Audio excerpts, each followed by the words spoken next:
You talk golden to me.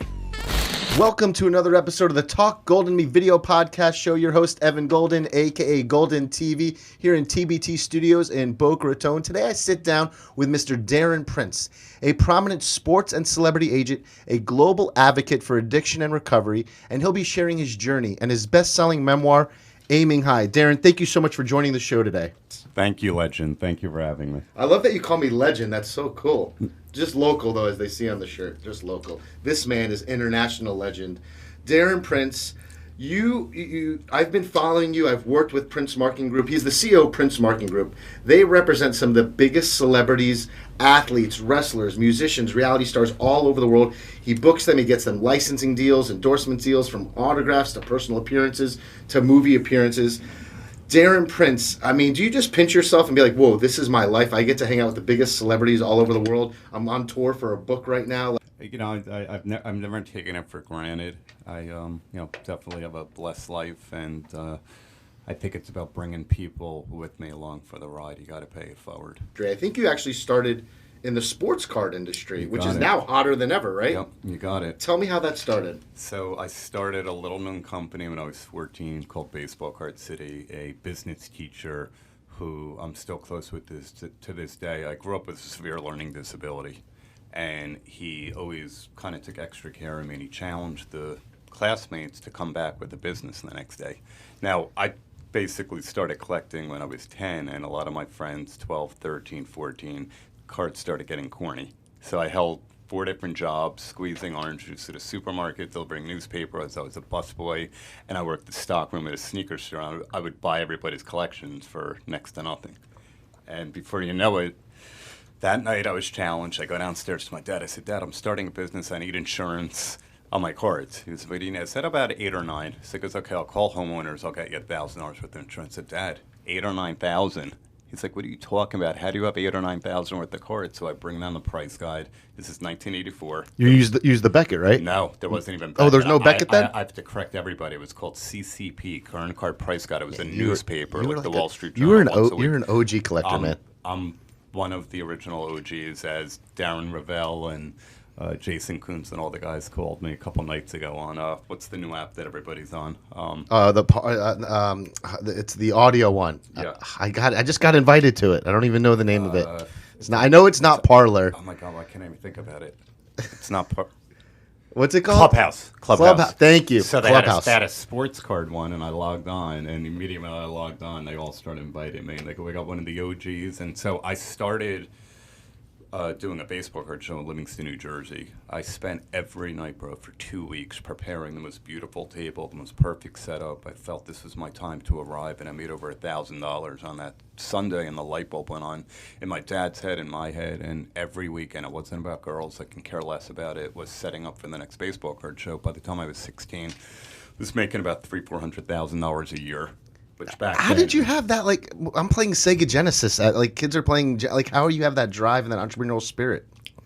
A lot of it got instilled in me from my dad, and like I said, growing up being classified as having a learning disability, I felt like I always had something to prove to everybody. I wasn't the smartest kid, but when it came to numbers, I was a genius. I was able to study statistics on Darryl Strawberry, Don Mattingly, Roger Clemens, Tony Gwynn, Mark McGuire, all those guys, and I was the guy that everybody came to get stats. So it made me feel good about myself, and I just ran with it. And I was the first kid in probably the entire state to have a cell phone. It was called Bell Atlantic back then, and it was a aluminum battery with a rubber antenna. It was $3 a minute, and in between class, I would take calls from different stockbrokers because I was advertising in Sports Collectors Digest, which was the Bible back then.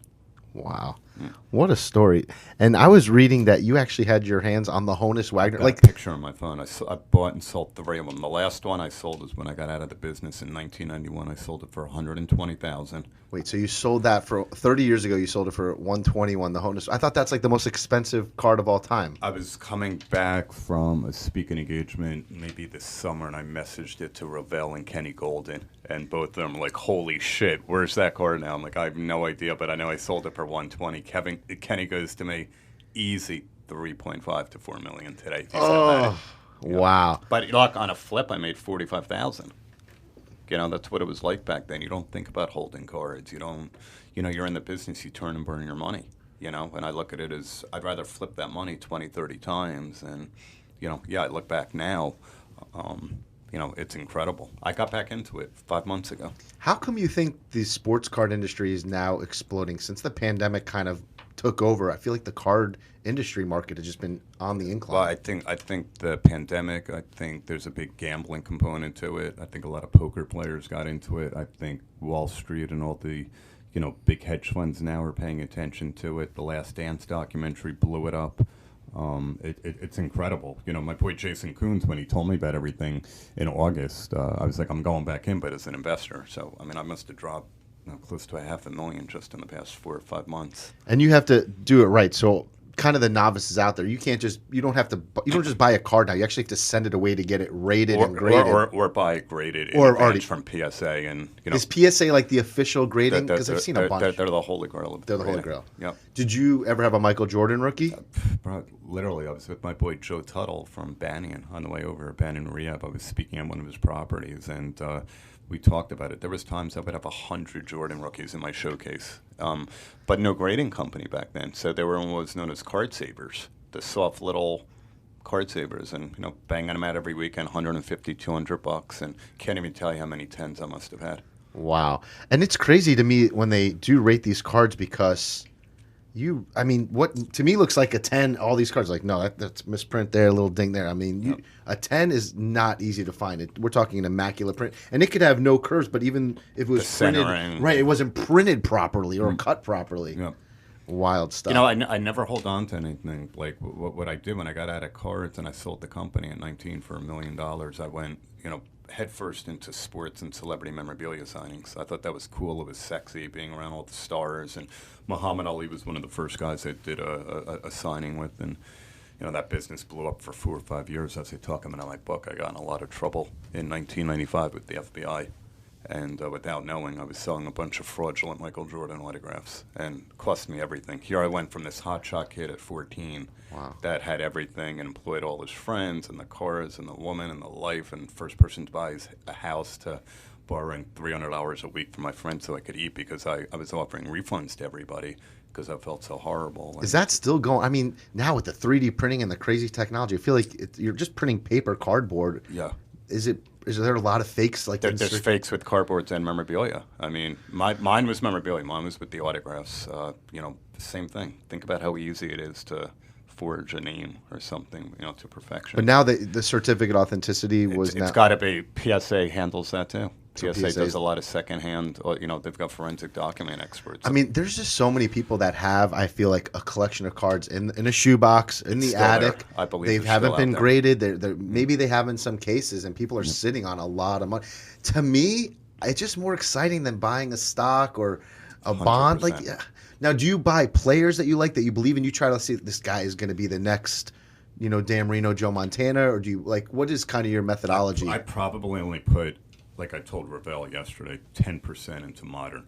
It's so risky. Somebody gets hurt. If you put money into Jeff Burrows and he went down with the tornado sale, but I'm a diehard Charger fan. I went very heavy after week 1 into Justin Aber, so that one really, really paid off. I think that could be a good one. I bought a lot of Lucas, and one of your guys here, Tyler Hero, I bought a lot of him. Now, the base cards are worthless pretty much? You need like the inserts, the numbered cards? From what I know, I don't know enough about it, but yeah, you've got to get like the insert ones, the randomly autographed ones, there's special prisms, colors. I can't keep up with it, so what I did was I kind of went back into my childhood and earlier, where, Bird and Magic, who are clients, Joe Montana, a lot of my guys that I work with, I got a lot of Barry Sanders, Ken Griffey Jr., but then I went, much older into, Jerry West, who's a client. That 61, 62 Fleeter card's always tough to find centered.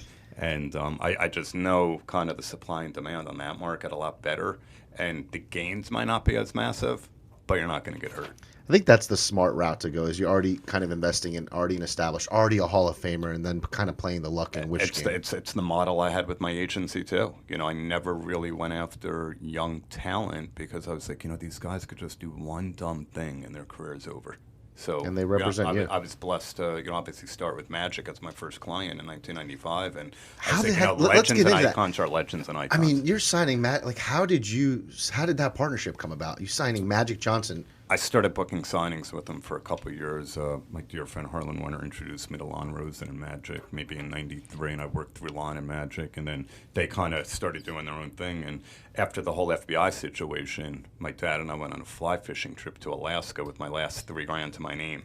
And old school Jewish guy was my mentor in life. My best friend said to me, "What is your next move?" And I go, "Dad, I want to be an agent. I really think I could do it, but I don't have 8 years to go to law school, and I don't think I would understand law." He goes, "Law school? Why do you need law school?" He goes, "I'm going to teach you something. Life is about who you know, not what you know." He goes, "You can go to Berrien Springs, Michigan right now and go to Muhammad Ali's ranch." He goes, "You realize nobody has that access. You can go to Magic's house in Beverly Hills. Speak to Magic.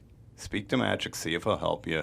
Maybe he'll be a client." And 3 weeks later, I was in East Lansing with him, and we went up to Detroit to an autograph signing I booked, and it was so strange. It was almost like he heard my dad's conversation. He goes, "Boy, what's your next move now?" And I was just nervous. I'm beat up financially. I didn't have a pot to piss in.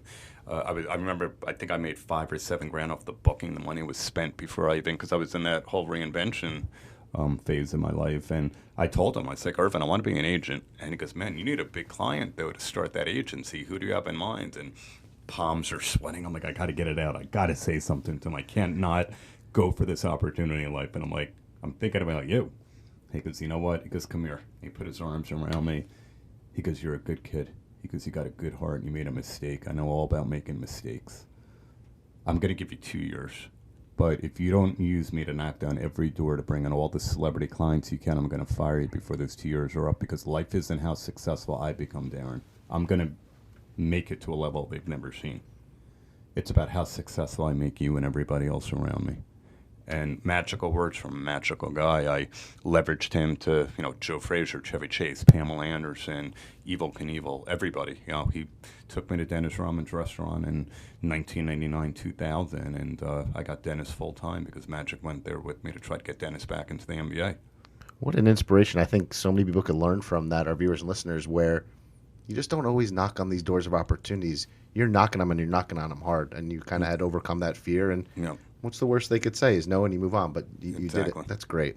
Great inspiration. So a 14-year-old sports card mega mogul, parlay that passion for sports, entertainment, autograph signing, and that's kind of, was that the vision how PMG kind of got started? Taking your experience with the celebs, the autographs, and then meeting them? It was super easy because I had the relationships at that point. It's kind of cool. And they already knew, like, hey, these appearances and autograph signings have gone so well. Yeah, let's give Darren a shot. He's always, a good guy to work with. We're happy with him. It's super organized, and it was trial and error. And I just started learning, and like I said before, I knew it. The agency just took off.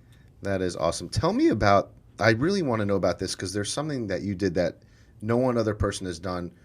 Iconic move, Muhammad Ali and Joe Frazier. Tell me the connection that you brought back to them. I need to hear this story. So you'll read the intro to this book, and the intro is all about the Ali Frazier experience, the greatest accomplishment of my professional career.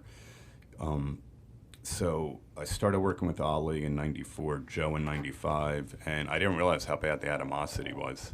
And for years, me and Harlan Warner, Muhammad's agent, would try to get them both behind the scenes. And there was some very close calls. The Alis wanted to fly us to the movie premiere with Will Smith in L.A., and Joe didn't want to leave. Joe kept saying, you tell that son of a bitch, if he wants to see me, it's got to be on my turf. And, Muhammad would come back to me the next time I told him what Joe said. "Well, you tell Joe he's still a goddamn gorilla." And I'm like, this is crazy. So this is not wrestling. This is not fake rivalry. This is like real bad blood. They really despised each other. And then finally, it was All-Star Weekend in Philadelphia, 2002.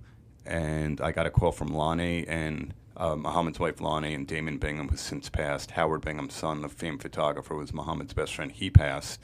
And they like, "We'd like to invite you and Marvis to our suite tonight to have dinner with us and Muhammad." And I'm out of my mind. I was like, holy crap, it's going to go down, because it was in Philly.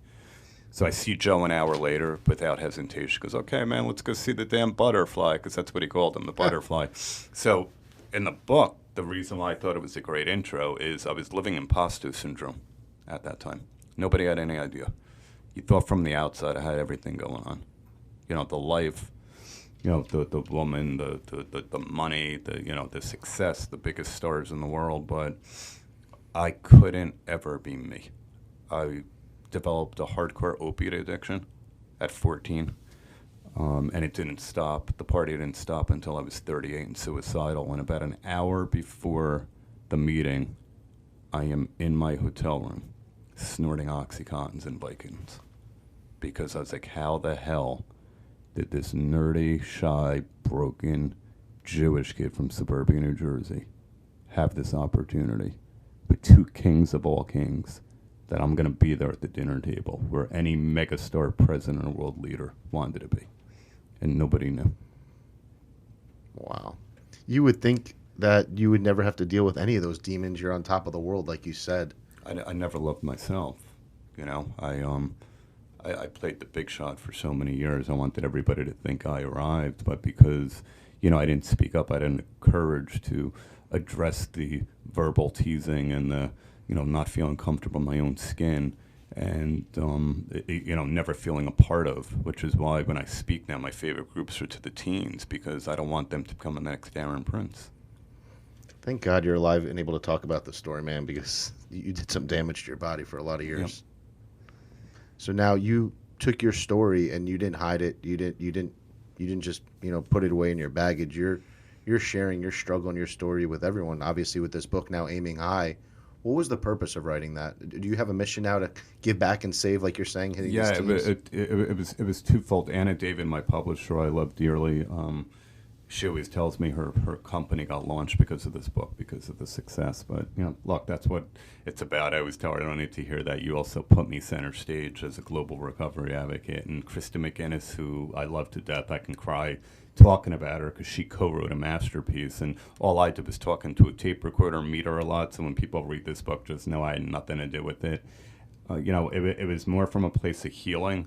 My father passed away about a year earlier. He always wanted me to write a book, but Anna found that sweet spot and said, you're going to write about the hell of your 24-year drug addiction to the beauty of spiritual recovery by taking people along the ride of the super agent life and stories that happen. And first person I had to speak to was Magic to make sure he was cool with it. And if you look at the bottom left-hand corner, you'll see he wrote the forward of the book. Forwarded by Irving Magic Johnson. Wow. Yep, and that's when I knew, I go, this is my calling. It was never about Darren Prince, the agent. My ego wanted me to think that. But, you know, I know when that date, July 2nd, 2008 came, and I called out to God with every fiber in my soul to you know, take the chains off of me. And he heard me, and I, you know, rose up as I heard, I've got you and you're ready. You know, I knew what my calling was. I had a white light moment. And what I thought was then truly was the beginning. I found my soul and my purpose in life through recovery.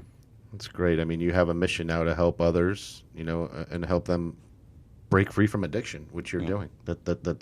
And I mean, what's the temptation? Is it still a constant battle? I mean, you're still going to these lavish events. You know, there's booze, there's alcohol, there's drugs everywhere. Yeah. Still a constant battle and struggle for you? No, I mean, you know, I'm so good with it. Even I'm with my friend here, Nicolette. We were talking last night at dinner, and even Holly Saunders a couple of weeks ago when we were in town for business meetings, she was like, I don't know, babe, I don't want to, you know, drink and I was like, I don't care. I was like, you got to understand when you have that strong spiritual foundation, I actually like it. Like, I don't mind watching people because it's a fresh reminder that I've given up the right to all chemical relief.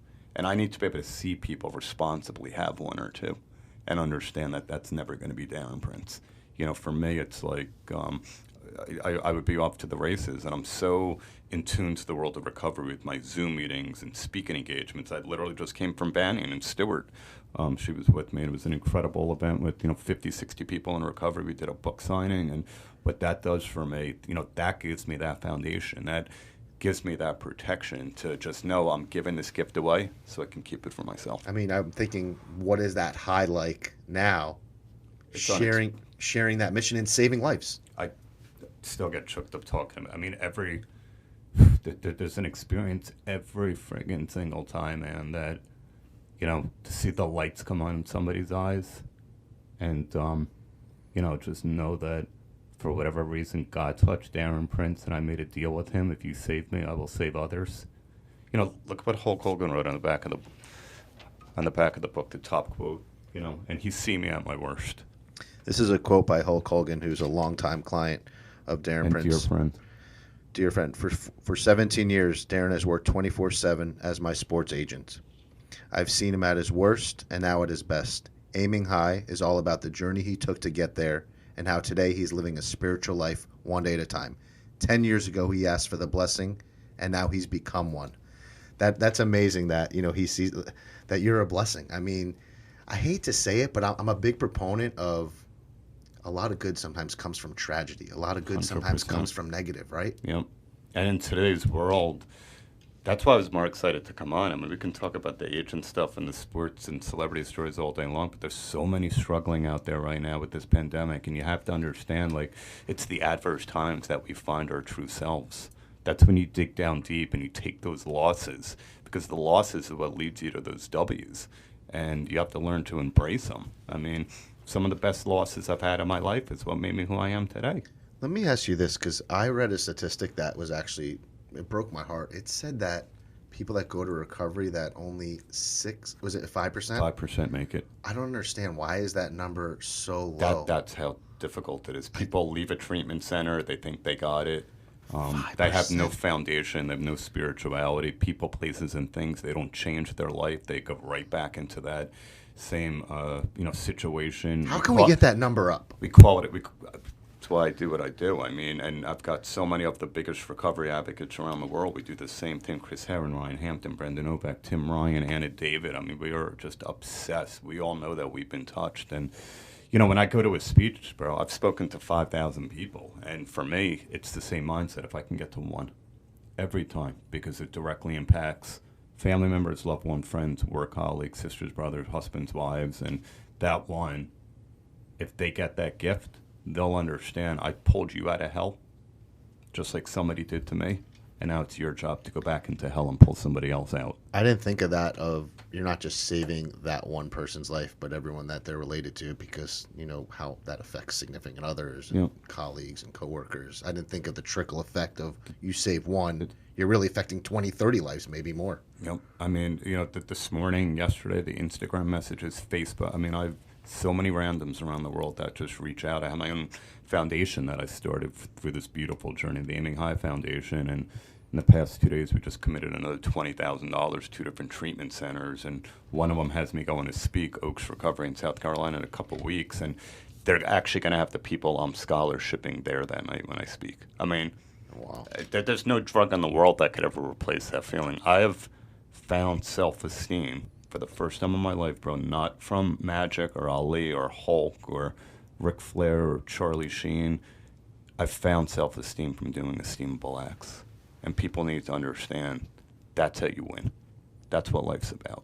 You do that, the blessings will come. Well, I applaud you. Let me ask you this. I don't think you have to be a recovering addict. I don't think you have to be a current addict to read this book and get something from it. Is that an accurate comment? 100% not.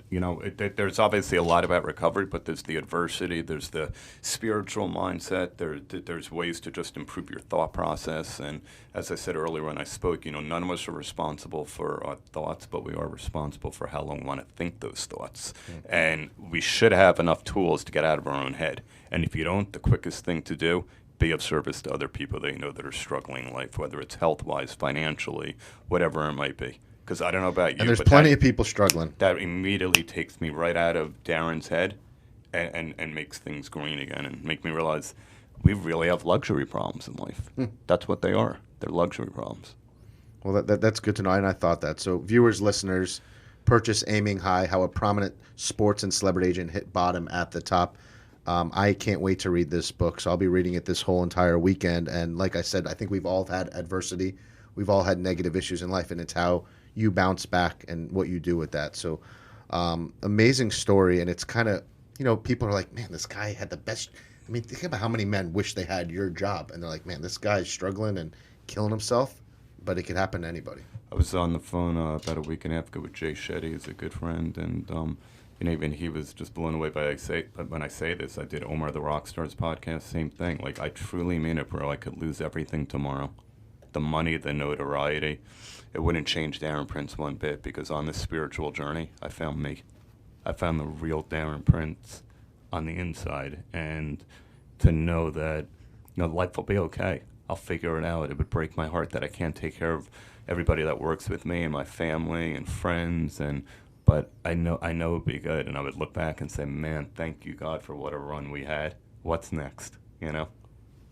You certainly are in the right mind state. You're very spiritual, and I think that the way you open up and share your story, and I think that's why you've been so successful and for so long in the industry, is that most people don't share with their clients who they really are as a person. They kind of only talk numbers and booking and next gigs, but you seem to build real lifelong friendships, and like it's almost like your family with your clients. They're all family. I mean, Carmen, Electra, and I spoke for an hour and a half a few days ago. She was hysterical, and just it's my mindset and talking to her about certain things she should be doing. I mean, I've got that with every one of them. Every one of them.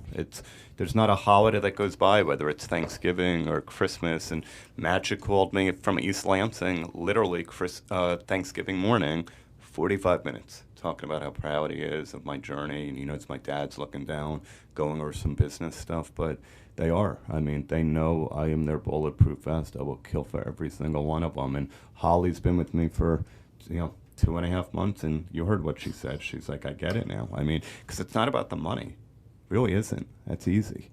I want to get, I want them to feel safe and protected, and be able to open up. And the money is easy when you've gotten to status of what some of these elite icons have accomplished. And even as an agent, I don't even find it that difficult. I was telling her on the way over here, I wrote in the book, and a couple agents got pissed off. Agents need to realize that managers, the clients make us, we don't make them. And that comes from a place of humility and being real. People could say, oh, look, super agent this, whatever. You need the super clients to become a super agent. Certainly. It's just kind of like almost any business, right? You're only good as quality, as your staff. That's it. Makes a lot of sense. Speaking of clients, was there ever like a client that you had to fire? You couldn't take her anymore. You couldn't work with her. Like you were just not part of the PMG lifestyle. You're not PMG material. Who is someone you're like, we can't work together? Impossible to work with. No, I mean, there was issues with several over the years, but I don't think I ever got to the point where I had to like jump out. I mean, Pam Anderson, when she started getting back into acting, like '99, we worked together for about 5 years, and we've seen each other a few times over the years, and everything's cool. So that kind of just ran its course. And Evel Knievel at times was difficult going off on me because he had a morphine pump in his back the last few years of his life. But I'll tell you, I think I wrote about that in the book too. He called me up a week before he passed. I got an eBay commercial for his lunchbox bouncing across the screen, and he called me up. And I was always about him passing because he was always in such bad shape, and said, Darren, I just wanted to thank you for working so hard for me that I think the world of you. And that meant so much because he was the guy that told me, let me tell you about life. I failed way more times than I ever succeeded. My most successful jumps are the ones I crashed. But this son of a bitch, Darren, he got up every goddamn time, and that's how winning is done. And I just loved him. I mean, he had such an amazing outlook on life and didn't care what people thought. He was the real-life Superman when you and I were growing up, Now, looking at your clientele roster, and we talked a little bit about what you did in the boxing world with obviously having Frazier and Ali. You also did something down here, and I think they kind of have a rivalry too. You brought Larry Bird and Magic Johnson together. Those two you don't really see doing too many events together as well. That was incredible. We did it at the Hard Rock in July of 2019, and we were supposed to do a few more, and then the pandemic happened. But Irvin, I have a much, much closer relationship with than Larry, but Larry's been about 24 years too, and Julian, the one that manages everything, she's a sweetheart. She's incredible. But I worked, I can't even tell you, 15 years I had different events fall apart because Larry just didn't want to do it. But this was like the right night, the right time. We reached out a month and a half earlier, and it was super easy. He wanted it real private, and that was the most epic corporate we'll probably ever pull off. And I remember in the elevator with the two of them, and there was security in front of us, and I was going to text the GM that we were coming down, and I saw the reflection behind me. This is one of the few surreal moments that I've had, especially in recovery when it came to my work. And, bro, I've got Larry and Magic standing behind me in the elevator, and the only thing I could think of was my dad. I was like, man, he's got to be looking down right now. Be like, my boy pulled it off. Yep. I love the relationship you had with your father, and how proud you are of him and how proud he is of you. I love the love. I love the love. It's beautiful. Tell me about. I wanted to know, talking about another man, because I never heard of this man, but I think he played an important role in your life. Who was Alan Mr. Mint Rosen? Alan Mr. Mint Rosen. I never heard of that name. His name came up 2 days ago with Ravel on Clubhouse because the younger generation doesn't know us. He was the king of all kings in the card industry. So for anybody listening right now, you guys all have an industry because of Alan Mr. Mint Rosen. He was brash. He had the glasses, the diamond Rolexes, would lay out hundreds of thousands of dollars in cash in his briefcase. He was the mouthpiece in the mid-1980s that brought attention to the baseball card business. And he was known as the $1 million dealer. The $5.4 million Mantle card that just sold was part of his find in Seattle, Washington in 1988. Sports Illustrated did a 4-page spread on him in the issue that Mike Tyson knocked out Michael Spinks. And if you open it up, it said Alan Mr. Mint Rosen is the Duke of Dough in the high-stake card business. And he took a liking to me. He was in Montville, New Jersey. And you know, we all worshipped him. As big as I got, he was the biggest mouthpiece.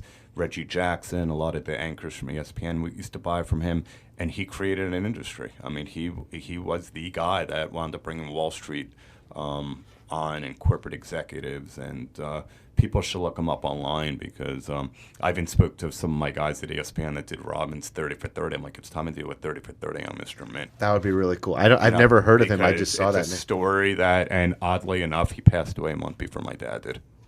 And my dad was already in the hospital, and you know, to know about it. But what was beautiful with him was he never called me Darren Prince. He loved calling me the Prince of Cards because that was my name, and everybody knows that was an OG name in the business. And he came to my Prince Marketing Group launch party in 1998 in Atlanta, and I had Pam there, Magic, Joe Montana, Joe Frazier, Michael Buffer, a lot of people, and he brought his kid and his wife, and he came over to me and my dad, and this meant so much. He goes, "You might have Prince Marketing Group now, but you're always going to be Prince of Cards to me." He's like, "I'm proud of you, Prince." And that meant the world. That's really great. did. That's a good story. I never heard of that name. I just, doing my research on you, that name came across, and I said, I got to find out who Mr. Mint is. So I'd like to see that 30 for 30. Maybe we could produce that together because I love sports cards. I still get the thrill of opening a pack. It's unfortunate that I can't get my kids really involved in the industry now because it's expensive. So expensive. You can't just go buy a pack anymore. And for some reason, I used to just go to like Target and Walmart and check it out and buy a pack. You can't find them anymore. I don't know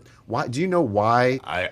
What's going on? I think either distribution's getting cut off, or I think these stores are realizing there's much more value secondhand, and they're probably getting the stuff in inventory, and they're who knows how they're reselling them. But you know, if they're lucky or fortunate enough to get a box of Panini or Topps, and it's got some rare 20, 30, $50,000 insert card, what Target's going to want to put that out for $2 a pack? You know, you can't get them anymore. It's wild. Is there a card that you still want? You're like, I have a goal to get this card part of my investment collection. I think I got it all, man. The Bird Magic Dr. J rookie from 1980. Is that three? That's the tri card. I've seen that card. That's a beauty. And I bought 2 mint 9s. Is that the official Bird rookie? That one? Here's the thing. It's Bird and Magic's rookie, but a lot of people are used to seeing rookies by themselves. So the one that's really undervalued is the next year, 81, 82 Topps, because that's the first year Bird and Magic are on their cards. Wait, so there's no Larry Bird rookie single card? No. So a lot of people do look at that second year where Larry's in a green warm-up, which you would remember if you saw the card, certainly. I'm sure, and Magic's going up for the layup. And those are their first two single cards for second year, so I went very heavy into buying a lot of mint 9s on those. I saw you even bought some wrestling cards. Yeah, I didn't even know they had those. I know Hulk, but Hulk and Rick are my guys. So I bought the 1982 All Stars, which are super rare. I probably have 4 Hulks, 2 Ricks, and then I bought a bunch. This is hilarious because I remember buying them in 1985 for $10. I think I bought 4 unopened boxes of 85 Topps Wrestling that I probably spent $2,000 a piece on. Just to have them now, because I was like, even wrestling's undervalued. I mean, you talk about that Mickey Mantle that got sold for what you said, 5.4. 5.4, yeah. Do you know how many baby boomers I've spoken through the years that have had that card just in their spokes of their bicycles, just completely getting shredded? Like it's just mind-boggling to me. Yep, I know. But look, a lot of the moms that throw out their kids' cards from my father and my uncles and grandfather's generation, we used to thank the moms. Thank you, because the supply's not there anymore, and the demand is. You either throw them out or you put them in your bicycle spokes. See, a lot of my friends, and I'm an 80s baby, I feel like all those 80s baseball cards were so mass produced. We all have the same Ken Griffey. We all have the same, we all have those Bonds, McGuire. I feel like they're just so... Anything after 85, man. I mean, Griffey Jr. is still undervalued, Barry Sanders, some of those cards I think have room to go, the Emmitt Smiths, the Troy Aikmans, but I really stuck with, like I said, 1981 and prior because the companies got so greedy. And I think a lot of fathers said, oh, you know what, I'm not going to make the same mistake. I'm going to spend thousands of dollars on 86 and 87 Topps boxes and stick them away. And in 25 years, we're going to pull them out, and they're not even worth what they paid. That's the crazy part. They saved them. I think everybody has those boxes because they didn't make. I'm not going to throw out the Mickey Mantles like my dad did. And unfortunately, they missed that boat on there. So I'm sure there's a couple hidden gems. There's some. I mean, certain series or years, there's some, but I think the majority of it's garbage. We were speaking with Darren Prince. He is the author and the memoir right here, Aiming High, How a Prominent Sports and Celebrity Agent Hit Bottom at the Top. Make sure you get this book. It's on Amazon and anywhere else you might be finding books. He's also the CEO of Prince Marketing Group, which is the biggest sports entertainment booking agency in the world, in my opinion. Maybe there's bigger ones, but no one does it better and right than you. So we'll just take that title and give it to you. I'd like to play a little game with you if you don't mind. Sure. We like to play it with a lot of our guests. It's called Word for Word. I'm going to say a word, and you have to say the first word that comes to your mind. Instead of saying a word, I'm just going to say your client's names. Hopefully none of them fire for him for this, but I'm going to say a client's name. You say the first word that comes to your mind. You understand the rules? Yes. All right, producer, give me that game show music I like in the background for this. I hear it. All right, here we go. Word for word with Darren Prince. Here we go. Hulk Hogan. A gem. Larry Bird. Larry Legend. Carmen Electra. Beauty inside and out. Chevy Chase. Absolutely hilarious. Vince Neil. Rock God. Jenny McCarthy. Sweetheart. Joe Gorga, my buddy. Love Joe Gorga. He's going to be watching this. Yeah, he's my bro. My bro. Holly Saunders. Another one of inner beauty. That is word for word with Darren Prince from Prince Marketing Group. You got an A. You got to pass 100% on that. We appreciate that. You were kind. I don't know if you were saying everything you were thinking, but we'll take it. We'll take it. Teasing you, of course you did. So we were speaking with Darren Prince. What outside of your book and helping people, where else are you finding areas of inspiration? I think it's just taking care of me. Like I think during this pandemic, I've absolutely created the best version of myself in my life. It was the best business year, best personal year. I'm talking to people all the time about just move away from the negative people. I think it's really an opportunity to get into other people's soul and their cores, and not even recovery related. Like I love speaking to people like you and just in general. And like I said, my talk with Jay Shetty a few weeks ago, it's just so nice to have other people of influence that sometimes you get caught up in your own routine and don't realize that there's different ways to live life than the way that we've been living. Scooter Braun and I spoke maybe 3-4 months ago, and I remember him telling me, he goes, Darren, he goes, you know what I'm loving about this? I'm learning to just be still in the moment and in the now. And that's coming from, the king right now, but I've always lived that way since I got sober.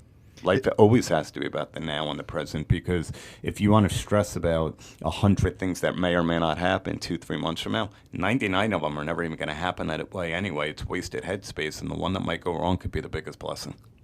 I love these golden nuggets that you're sharing. Mm-hmm. You're living life right, Darren. You're living life, like I said right in the beginning, you're an inspiration, you're a role model. Absolutely. Thank you. How hard has it been, though, for you? I mean, the red carpet events with the pandemic have been kind of eliminated, the meet and greets. Are you finding that you have to reinvent ways to book your clients? We did. It's been incredible. We started Prince Digital Group, and we're specializing in social media campaigns. We're doing digital commercial, digital ads. Zoom events have been absolutely incredible. We've booked even clients we never worked with before. Keith Urban did a Zoom concert for a corporation out of his hotel suite in Sydney, and Sebastian Maniscalco did a couple stand-ups from his office in his house. It's like I said, it's just about reinventing and educating the brands on what they should be doing to keep their executives motivated and inspired. I mean, the amount of Q&A talks and keynotes that Magic's given. Every one of them. I mean, they're all as busy as they've ever been. Chevy Chase, we have this deal with Mills Entertainment for Christmas vacation that he sold at every city last November and December, 3,000 people. They couldn't do it this year. So we moved it to Zoom, and him and Beverly DeAngelo did a few of them. It's just great. So the opportunity, if businesses want to collaborate and have one of your celebrities endorse their product, still the opportunity exists. They could do it through their social media platforms. 100%. Carmen's promoting her Go-Go skin cream line right now. She has a male enhancement product that's coming out in a month, and they literally sent one camera person to her house because of social distancing and created great content. It's like an oxymoron, though, having that problem with Carmen Electra, right? Right. Yeah.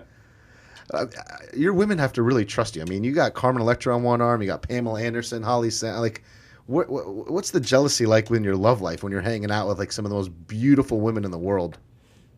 I think I've been fortunate the last probably 5 or 6 years, but it was definitely a problem, 10, 15, 20 years ago. It wasn't easy. And these were beautiful when I was with, but, some of them would even tell me, do you have any idea how insecure you can make a woman, knowing that you're leaving me or just coming back from seeing this one or that? I'm like, but I'm not that guy that wanted to make them feel that way, but they would see how over the top I was with making sure they were okay. But it came out of a place of love and friendship and looking out for them and protecting them more than anything. So, I think for the most part, I've been pretty fortunate, though, recently.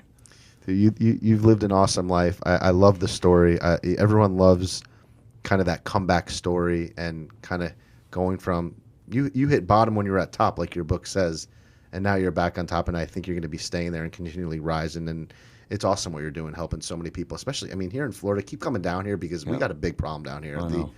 I don't know what it is in Florida, but